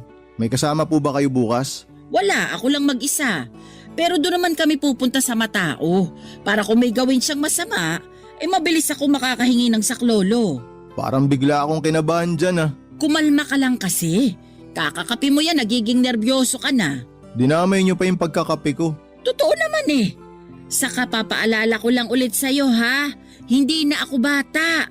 Kung umasta ka parang nagkapalit na tayo ng posisyon na. Paano pong nagpalit ng posisyon? Na parang ikaw na ang magulang sa atin tapos ako na yung anak. Ganun ba yun? Oo kaya. Huwag ka na kasing mag-alala. Dami-dami ko ng pinagdaanan sa buhay kaya marami na rin akong alam. Sige na po, sabi niyo eh. Pero mama, tanong ko lang, saan niyo po ba nakilala yung lalaking yun? Sa Facebook. May dating app na pala dun ano? Ayun, sinubukan ko lang naman. Tinuruan din kasi ako ng mga tita mo. Ay, sina tita talaga. Sila na naman pala may pakana. Huwag mo na silang sisihin. Kasi tinulungan din naman nila akong makapag-move on. Panay nga ang hingi ng despensa gawa nung nangyari sa amin nung lalaking pinakilala nila sa akin. Ayos din po talaga yung banding nyo eh, no? Maghanap ng karelasyon nyo. Aba oo. Saka gusto lang din naman nila na makita akong masaya. Bakit ma? Di po ba kayo masaya? Masaya naman. Pero iba pa rin kasi kapag may makakasama ka sa buhay. Siyempre, darating ang araw na magsisipag-asawa na kayo ng kapatid mo. Tapos bubukod na kayo ng bahay. Pag nangyari yun maiiwan akong mag-isa. Kaya ko naman. Pero mas kaya ko kung may katuwang ako sa buhay.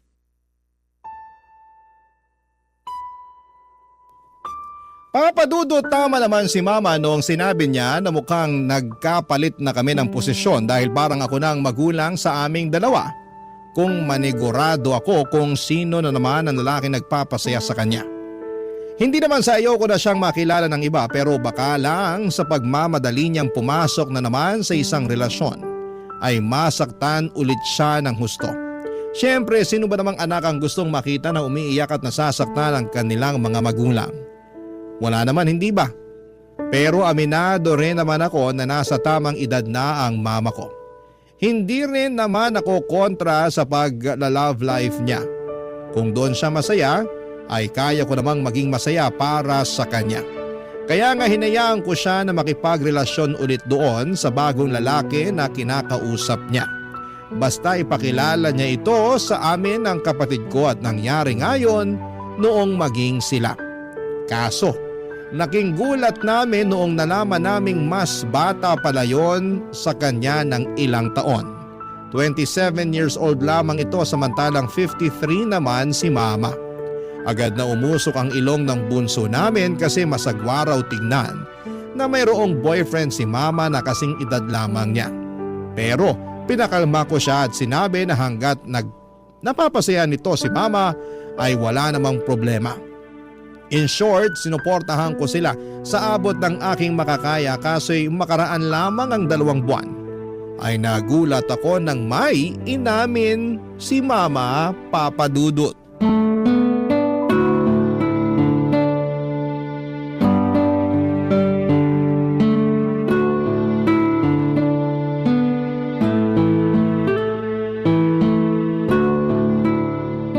Ma, napansin ko parang nung isang araw pa kayo malungkot ah. Nag-aalala na tuloy ako sa inyo. May problema ba kayo? O baka naman may masakit sa inyo ah? Wala namang problema at wala ring masakit sa akin. Ayos lang ako. Ay, sa tono ng boses niyong yan, parang pinagbagsakan kayo ng langit at lupa ah. Sigurado po ba kayong ayos lang kayo? Ayos nga lang ako. Oh, ma, ano po nangyari? Ba't bigla kayong umiyak? Yung totoo, hindi talaga ako ayos, anak. Nagkukunwari lang akong ayos. Kasi ayoko naman na mag-alala kayo sa akin ng kapatid mo. Pero pansin po kasi talaga namin na hindi kayo ayos eh. Kaya nga tinanong ko na kayo ngayon para malaman kung anong nangyayari sa inyo. Tahan na ma. Sabihin niyo na lang sa akin kung ano bang nangyari. Hiwalay na kami ng boyfriend ko. Ha? Paano nangyari yun? Eh di ba nung nakaraang linggo lang nag-date pa kayo? Ang saya-saya niyo pa nung kinukwento niyo sa akin na pumunta kayo sa isang magandang restaurant sa Tagaytay. Oo nga, kaya hindi ko rin akalain na pagkatapos ng masayang pangyayaring yun, kasunod na nun yung malungkot at masakit. Bakit ma? Ano ba nangyari? Nang babae po ba siya? Oo, pero hindi lang yun. Kasi inamin niya sa akin na nabuntis daw niya. Ay, anak ng tokwa talaga oh. Kumalma ka lang, Lexer. Paano ako kakalma ma? Nabubwisit ako dun sa lalaking yun. Sinabi ko na yan sa kanya, pero wala na raw siyang magagawa dahil pabor din naman sa kanya yun kasi gusto niya rin magkaanak. Alam mo naman, hindi na ako pwedeng mabuntis, kaya ayun. Yan na nga ba yung sinasabi ko eh.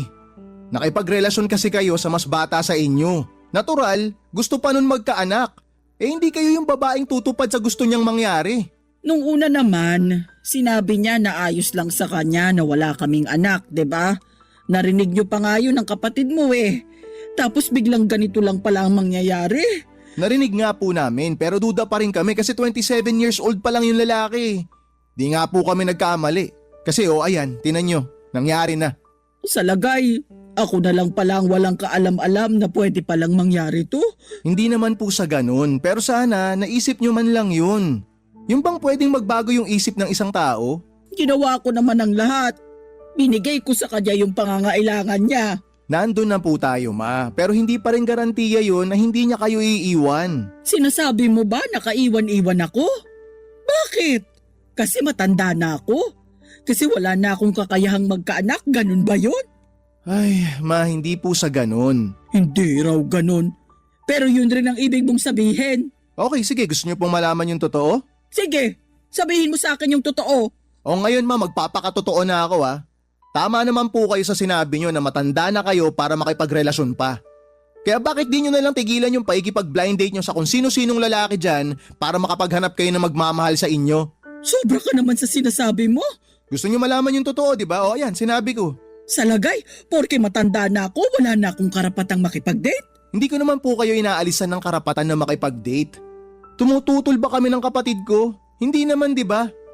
Kaya lang masyado kayong atat na pumasok sa panibagong relasyon na para bang mauubusan kayo ng lalaki sa mundo kapag wala kayong nakausap o nakilala. Hindi ko na siguro kasalanan kung lahat ng mga lalaking nakikilala ko at minahal ko manloloko at mangiiwan katulad ng tatay nyo. Kaya nga po matigilan nyo na yan para hindi na kayo masaktan ng husto.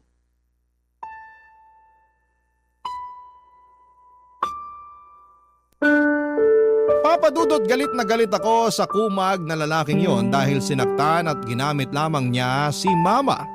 Pero inis din ako sa nanay ko kasi hinayaan lamang niya na gawin sa kanya yon ng damukol niyang ex-boyfriend. Kung pwede ko lang talagang masuntok at matadyakan sa mukha yung lalaking yon ay ginawa ko na. Sobrang sakit kayang makita na umiiyak ang sarili mong ina ng dahil sa kanya.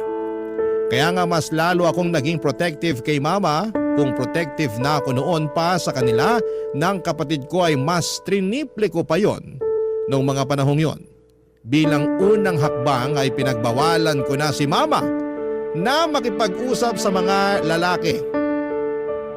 Dahil baka mauwi na naman yon sa pagkakamabutihan tapos magiging sila at ang ending ay baka masaktan na naman siya ng gusto. At wala akong pakialam kahit na nagkasamaan na kami ng loob sa mga gagawin ko, Papadudot. Barangay Love Stories. Barangay Love Stories. Papadudot, habang lumilipas sa mga araw ay nagigilty ako sa mga sinabi ko kay mama noong huling beses na nagtalo kami. Alam ko naman na nadala lamang ako ng aking damdamin pero mali pa rin na pinagsalitaan ko siya ng ganon. Nagkasamaan patuloy kami ng loob, bagay na bihira lang mangyari sa amin dahil nga mas pinipilit naming unawain ang isa't isa. Kaya lang ay napuno na kasi ako pero hindi pa rin yon excuse para bastusin ko siya. Hindi nga nagtagal ay nagkabati rin kami ni Mama at bumalik sa dati ang relasyon namin. Pero pansin ko na hindi na siya nag-open up sa akin tungkol sa love life niya o kung meron ba siyang kinakausap na bago. Alam kasi ni Mama na magagalit ako sa kanya dahil kung anong bilis niyang makapag-move on at makahanap ng iba ay siya namang bagal kong makausad. Saka hindi yon ganon kadali para sa akin lalo na ako yung iniiyakan niyang madalas tuwing siya ay nasasawi sa pag-ibig. Kaya nga nung napansin ko naman na parang may nagpapasaya ulit sa kanya ay agad ko na nga siyang kinumpronta, Papa Dudut.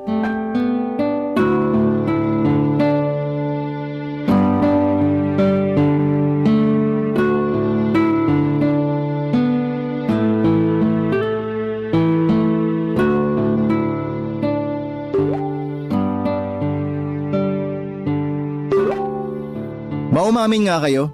Ha? Ano nga aminin ko? Sino yung kachat nyo? Kanina ko pa naririnig na tunog ng tunog yung cellphone nyo eh. Tapos nung tinignan ko kayo kanina, ang lapad ng ngiti nyo. Halos mapunit na nga yung labi nyo. Sobra ka naman sa mapunit yung labi. Sagutin nyo na lang po yung tanong ko. Sino yung kachat nyo? Kachat ko yung mga tita mo. Tapos may kinukwento silang nakakatawa, kaya natatawa rin ako. Hindi ako naniniwala sa inyo, ma. Patingin nga ako ng cellphone nyo. Ha? Ayoko nga. Bakit gusto mong tignan ng cellphone ko? Sinasabi ko na nga be. Nagsisinungaling kayo sa akin. Hindi talaga sina tita yung kachat nyo. Sige na nga. Aamin na ako. Oo, hindi ko naman talaga kachat ang tita mo. Kasi may iba akong kachat. O sino nga yan? Ay wala ka ng pakialam doon ano? Huhulaan ko ah. Bagong lalaki nyo yan no? Ano bang pakialam mo kung oo? Hindi na po ba talaga kayo natuto? Di ba nung nakaraan lang, 2 beses na kayong iniwan at sinaktan? Tapos ngayon meron na naman kayong kinakausap na bago? Ano ba naman yan, ma? Iba naman tong kausap ko dun sa 2 nanakit at nang iwan sa akin ano? Saka nag-uusap pa lang naman kami. Ibig sabihin, kinikilala ko pa siya ng husto bago ko siya papasukin sa buhay ko. Ang usapan natin, titigilan nyo na yung paikipag-usap sa kung sino-sinong lalaki. Usapan natin? Wala akong matandaan na pumayag ako sa usapang yan. Baka sinabi mo lang kasi gusto mo akong pagbawalan na makipag-usap at makipagkilala sa iba. Ano naman kung gusto ko kayong pagbawalan? Masama ba yun? Para sa inyo rin naman yung ginagawa ko? Ipapaalala ko lang sa'yo ha, na ako ang nanay sa ating 2. Anak lang kita, kaya wala kang karapatan na pagbawalan ako sa mga bagay na gusto kong gawin sa buhay ko. Hindi na ako bata, Lexer. Hindi na nga kayo bata, pero kung umasta kasi kayo, para kayong bata. Tsaka hindi ko naman nakakalimutan na kayo yung nanay sa ating 2 eh. Pero sana, alam nyo rin na masakit sa ulo yung mga gusto nyong gawin sa buhay nyo. Kaya nga wala na akong planong ipaalam sa'yo na meron na naman akong kinakausap. Kasi ayoko nang sumakit ang ulo nyo sa akin ng kapatid mo. Akala nyo tama yun. Akala nyo maganda yun, ma. Na hindi nyo ipapaalam sa amin na may bago na kayong lalaking kinakausap. Paano kung may mangyaring masama sa inyo? Ano bang mangyayaring masama sa akin? Hirap sa'yo, masyado kang advance mag-isip. Ang hirap sa inyo, masyadong sarado yung pag-iisip nyo eh. Anong sinabi mo? Sobra ka na ha? Hindi kita pinalaki at pinag-aral para bastos-bastusin lang ako. Matuto kang rumispeto sa nanay mo. Ma, nire-respeto ko kayo mula pagkabata hanggang ngayon. Pero sana matuto rin kayo na respetuhin yung sarili nyo. Di pa po ba kayo napapagod sa kakahanap ng makakarelasyon ninyo? Sa huli sasaktan din naman kayo, iiwan lang kayo. Kasi kung hindi kayo napapagod, pwes ako ma, napapagod ako na makitang nasasaktan ka. Napapagod ako na nakikitang umiiyak ka. Maawa naman po kayo sa sarili nyo. O eto, napansin nyo ba yung kapatid ko hindi na kayo masyadong kinakausap? Gusto nyo malaman kung bakit? Kasi naiinis siya sa inyo. Napaka-desperado nyo raw na makahanap ng lalaki makakarelasyon. Ang dating kasi sa amin ma, hindi kayo makontento na tayong 3 lang. Gusto nyo pa talaga humanap ng ibang makakasama sa buhay. Masama ba yun? Hindi naman, di ba? Saka sinabi ko na sa'yo noon na kapag nagkaasawa na kayo ng kapatid mo, bubuko din kayo ng bahay. Tapos maiiwan akong mag-isa rito. Hindi mangyayari yun kasi hindi kita iiwang mag-isa. Anong ibig mong sabihin? Kahit na mag-asawa ako, isasama pa rin kita sa bahay namin. O kaya dito kami titira ng magiging asawa ko. Kasama nyo. Oh, naku, pwede patigilan mo ako sa kagaganyan mo. Ayokong makisama sa inyo ng mapapangasawa mo. Dahil baka magkaroon lang kami ng problema pag tumagal. Ang gusto ko lang naman, makahanap ng matinong lalaki na makakasama ko sa buhay. Ni sa hinagap ay hindi ko akalain na aabot kami sa mainit na pagtatalo ng nanay ko. Hindi na kasi ako nakapagpigil na mapagsalitaan siya ng hindi maganda, lalo na at nalaman ko na mayroon na naman siyang kinakausap na ibang lalaki. Siyempre, hindi niya yon nagustuhan kaya nakapagsalita rin siya ng masasakit sa akin na naging dahilan para lalo akong magalit sa kanya. Sa totoo lang ay naisip ko nga na umalis na muna sa bahay namin kasi ayoko siyang makita at makasama. Para sa akin napakatigas ng ulo ng mama ko. Naturingang mas matanda sa amin ang kapatid ko pero parang walang natutuhan mula sa mga karanasan niya sa buhay. Hirap na hirap siyang intindihin na concern lamang ako sa kapakanan niya dahil baka masaktan na naman siya. Hindi nagtagal ay naging sinanong kausap niyang lalaki at makaraan lang ang isang buwan ay iniwan ulit siya ng karelasyon niya sa kadahilan ng hindi ko na matandaan. Basta, nakita ko na lamang na umiiyak siya at agad na nagsumbong sa akin. Punong-puno na ako sa katigasan ng ulo ng nanay ko at mas lalo ko lang ginustong umalis sa bahay namin para hayaan na lamang siya sa mga bagay na gusto niyang gawin. Total ay matigas naman ang ulo niya kaya bahala na siya sa buhay niya. Pero hindi yun nangyari kasi makaraan lamang ang 2 linggo ay nagkasakit si mama. Akala namin ang kapatid ko ay simpleng sakit ng tiyan lamang yon na lumala kaya sinugod na namin ang mama sa ospital. Maraming laboratory test na pinagawa sa kanya at matapos noon ay nadiskubre nilang may cancer siya sa small intestine. Sobrang nabigla kami ng kapatid ko nang malaman yon at agad na gumuho ang aming mundo. Hindi nga nagtagal ay nagsimula ang gamutan ni mama at kasabay noon ang mabilis na panghihina ng kanyang katawan at pagbagsak ng kanyang resistensya papadudot.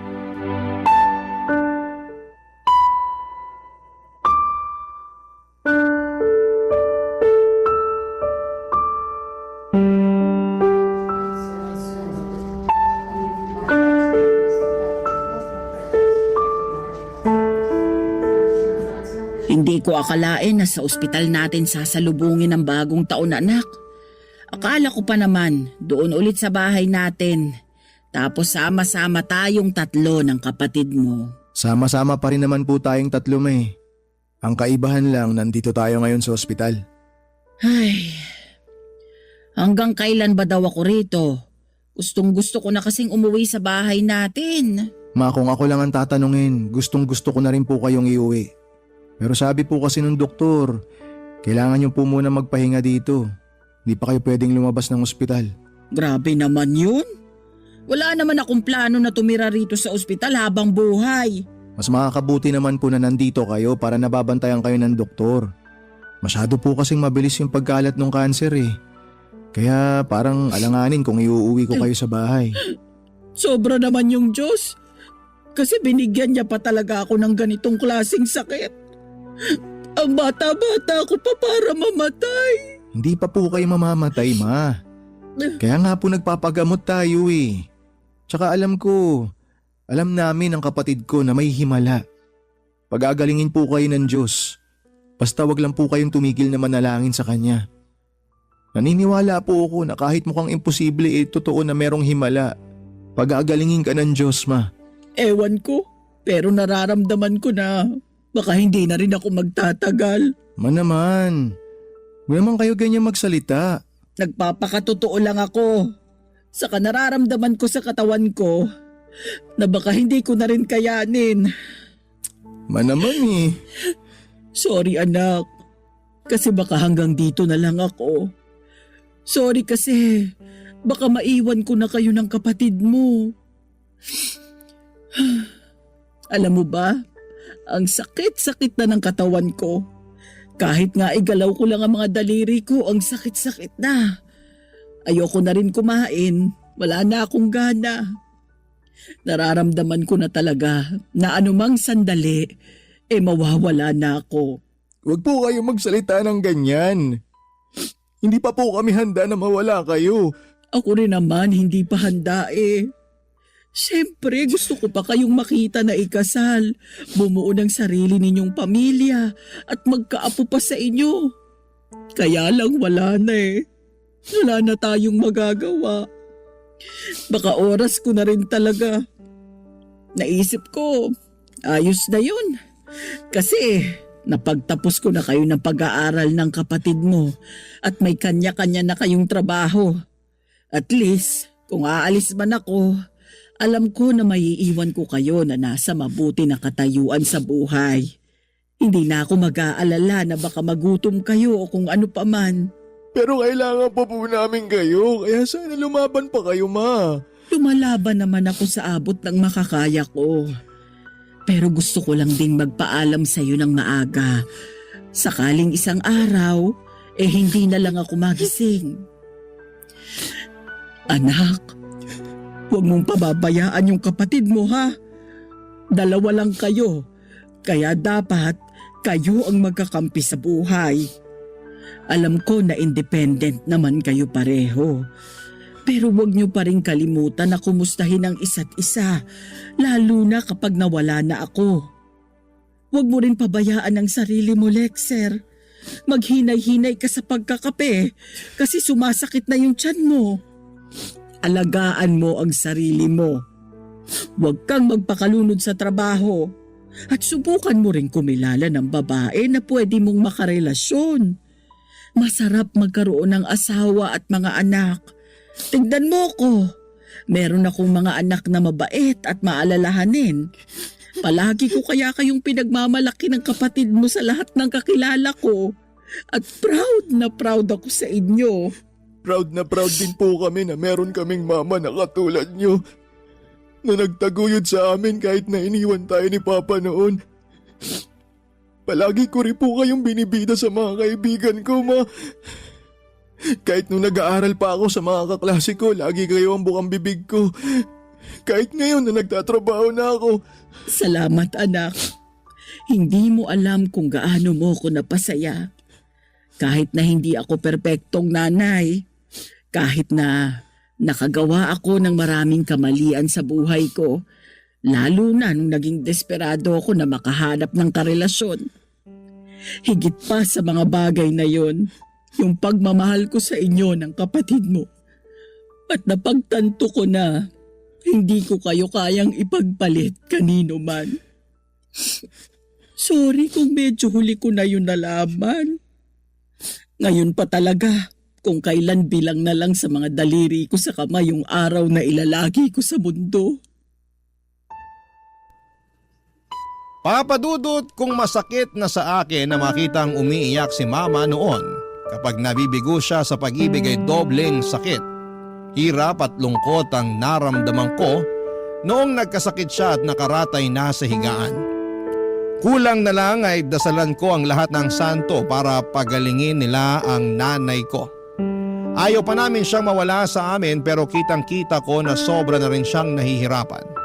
At sino ako para ipagkait sa kanya ang makapagpahinga na sa mundong ito kung doon lamang siya makakaramdam ng kaginhawahan. Kaya nga nitong February 2025 ay tuluyan nang namaalam ang pinakamamahal naming mama. Sobrang bilis ng mga pangyayari. Hindi na kami nakapaghanda at hanggang ngayon, biglang-bigla pa rin kami ng kapatid ko. Marami pa kaming pangarap sa buhay na kasama si Mama at gusto pa namin siyang makasama na mapuntahan ang mga lugar na pangarap niyang puntahan. Pero alam namin na hindi na yon mangyayari. Hanggang ngayon ay natutulero pa rin at naliligalig ang aking puso. Sa kasalukuyan ay nagpapakatatag na lamang kami ng kapatid ko. Palagi pa rin naming naaalala si Mama at ang mga aral sa buhay na itinuro niya sa amin simula pagkabata. At kahit na iniwan na niya kami sa mundong ito ay nananatili siyang buhay sa aming alaala. Maraming salamat po Papa Dudut sakaling mapili po ninyong i-area ang storya ng buhay ko at ng aking pamilya. God bless and more power sa inyong istasyon. Palagi number 1 sa puso namin ang Barangay Love Stories. Ang inyong forever, kapuso at kabarangay, Lexer.